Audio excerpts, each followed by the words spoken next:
Tiens donc, ne serait-ce pas là le vieux sage taoïste, toujours à contempler l'insaisissable flux des choses? Et voici le philosophe au marteau, toujours à vouloir frapper le monde pour qu'il résonne à son image. Que cherches-tu donc ici, au bord du torrent? Je poursuis la volonté de puissance, cette force primordiale qui pousse tout être à se dépasser et à créer des valeurs nouvelles. Mais toi, avec ton Tao, ce flux qui embrasse tout et ne meurt point, n'est-ce pas là une autre manière de nommer cette puissance vitale? Ah, Nietzsche, toujours à vouloir saisir ce qui échappe. Le Tao est le mouvement spontané de la vie, une voie que l'on suit sans forcer. Vouloir le dominer, c'est déjà s'en éloigner. Mais, sans volonté de s'élever, de lutter, comment l'homme peut-il se surpasser? Si Zarathustra n'avait pas défié les idoles du passé, il ne serait pas devenu le prophète du surhomme. Ton Tao ressemble à une invitation à la passivité.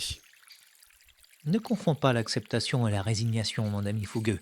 Suivre le Tao, c'est danser avec le réel, s'adapter pour mieux l'épouser. L'eau n'est pas faible parce qu'elle cède, elle est puissante parce qu'elle trouve toujours son chemin.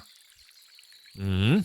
Surfer sur la vague, plutôt que tenter de dompter l'océan, voilà une subtilité que je n'avais pas envisagée.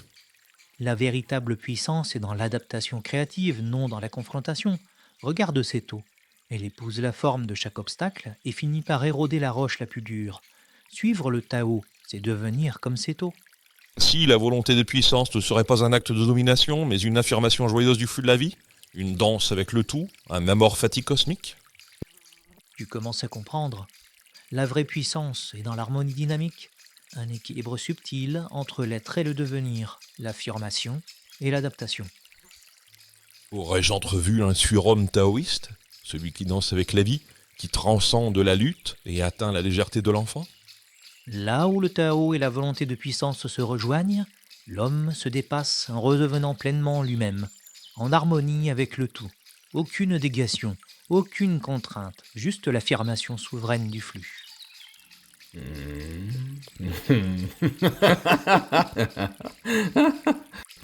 Tu sais, vieux sage, si j'avais su qu'il suffisait de rester assis près d'un torrent pour trouver la vérité, j'aurais économisé pas mal de semelles et quelques marteaux.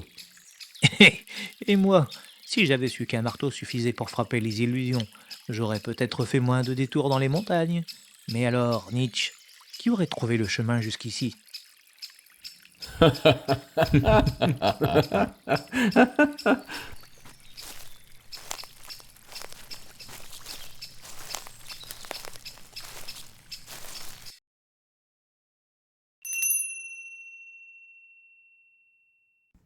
Dans cet échange malicieux, Lao Tse et Nietzsche nous révèlent que leurs visions en apparence opposées, la fluidité du Tao et la volonté de puissance, sont en réalité les deux faces d'une même quête, celle d'une harmonie dynamique avec le flux de la vie.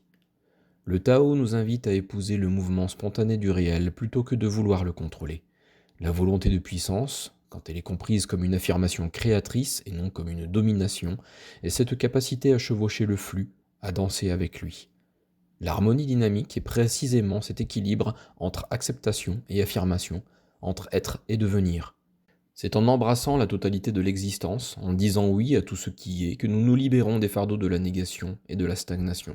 Ainsi, le sage taoïste et le philosophe au marteau nous montrent la voie d'un épanouissement qui transcende leurs différences.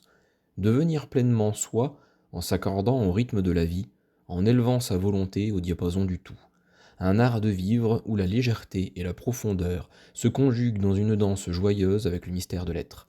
Puissions-nous, à leur suite, trouver cette harmonie dynamique au cœur même de notre existence et faire de notre vie une œuvre qui chante à l'unisson avec le grand flux cosmique.